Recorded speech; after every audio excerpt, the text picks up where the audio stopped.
आज हम एक ऐसे विषय के बारे में बात करेंगे जो दुनिया भर के करोड़ों लोगों और उनके परिवार को प्रभावित करता है। हम आज बात करेंगे शराब की लत, जिसे चिकित्सा भाषा में अल्कोहल यूज डिसऑर्डर कहा जाता है।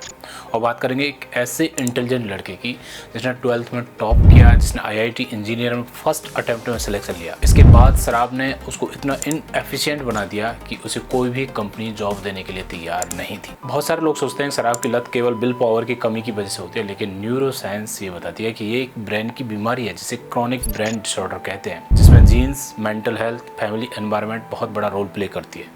आज के इस वीडियो में हम समझेंगे कि शराब की लत कैसे लगती है, इसके शरीर पर, ब्रेन पर क्या प्रभाव पड़ते हैं और इसके लक्षण क्या है, इसका उपचार कैसे किया जा सकता है। स्टार्ट करते हैं उस लड़के यानी कि राहुल से। ये राजस्थान के एक गांव से इंजीनियरिंग कॉलेज में पढ़ने आया था। पहली बार घर से दूर, नए दोस्त, नया माहौल और पूरी तरह से आज़ादी। फ्रेशर पार्टी में दोस्तों ने कहा, यार सिर्फ एक बियर है, ये ले लो, इसमें तो अल्कोहल भी नाम मात्र का है। स्टार्टिंग में राहुल ने मना किया। उसके और दोस्त आए और उन्होंने कहा कि मर्द बन, कुछ नहीं होगा, दिमाग की टेंशन भी खत्म हो जाएगी। राहुल बार बार मना करता रहा, लेकिन दोस्तों के दबाव में पहली बार शराब पी लेता है। उसे हल्का नशा, हैप्पीनेस, कॉन्फिडेंस महसूस होता है। यहीं से उसके शराब की कहानी की शुरुआत होती है। जब राहुल ने पहली बार शराब पी, उसके मस्तिष्क में डोपामिन नामक रसायन की मात्रा बढ़ गई। डोपामिन हमें खुशी और अवार्ड जैसा एहसास दिलाता है। दिमाग इस अनुभव को याद रखता है। कुछ दिनों बाद राहुल फिर पार्टी में जाता है। अब की बार किसी दोस्त को कहने की उनको ज़रूरत नहीं पड़ी, उसने खुद ही बियर उठाई और पी लिया। इसके बाद हर वीकेंड पर धीरे धीरे बिना किसी कारण के भी शराब पीने लग जाता है। यह वही स्टेज है जहाँ पे आके शराब आपकी आदत बनने लगती है। कॉलेज के 3rd ईयर तक राहुल हर सप्ताह शराब पीने लगता है। अब पहले जैसी खुशी पाने के लिए उसे अधिक शराब चाहिए। इसे टॉलरेंस कहते हैं। नौकरी मिलने के बाद ऑफिस का तनाव बढ़ा। धीरे धीरे 1 पैक 2 में, 2 पैक 3 में बदलते चले गए। पहले ऑफिस से आने के बाद शराब पीता था, अब रोज मॉर्निंग में उठ के भी शराब पीने लगा। धीरे धीरे उसे अपनी फैमिली, अपनी वाइफ से भी कोई लेना देना नहीं रहा और ऑफिस में भी ढंग से काम नहीं कर पा रहा था। यदि किसी दिन शराब नहीं मिलती तो हाथ कांपते थे, घबराहट होती थी, नींद नहीं आती थी, चिड़चिड़ापन बढ़ जाता था।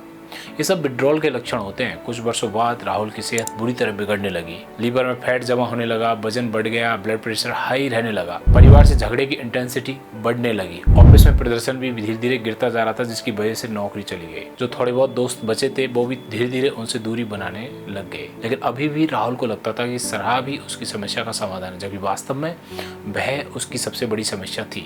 एक दिन राहुल को तेज पेट दर्द, लगातार खून की उल्टियाँ होती है। जब उसे अस्पताल में लेके जाया जाता है तब पता चलता है कि उसको अल्कोहल लीवर डिजीज हो गई है।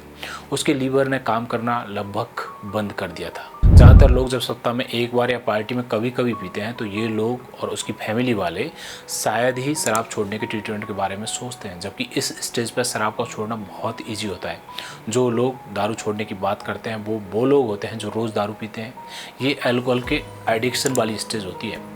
इस स्टेज पे आके आप कितना भी चाहें, आप खुद से बिना डॉक्टर की हेल्प के शराब नहीं छोड़ पाओगे। इसीलिए अगर कोई इंसान रोज़ शराब पीता है तो पहले उसे एक बीमारी माने। जैसे हमें पता चलता है कि हमारे अंदर कोई भी बीमारी है तो डॉक्टर को दिखाते हैं, इसी तरह से अगर कोई शराब रोज़ पीता है तो उसे साइकेट्रिस्ट को दिखा के मेडिसिन और साइकोथेरेपी की ज़रूरत होती है। आज की यंग जनरेशन के लिए अल्कोहल लेना एक मॉडर्न कल्ट बनता जा रहा है, जिसको बढ़ावा दे रही है हमारी मूवी एंड सॉन्ग्स। आज सभी यंग जनरेशन को अपनी हेल्थ का प्रायोरिटी देनी चाहिए, जिसके लिए वो जिम जॉइन करें, स्पोर्ट्स खेलें, कोई योगा या स्विमिंग को रोज़ अपनी दिनचर्या का पार्ट बनाएं।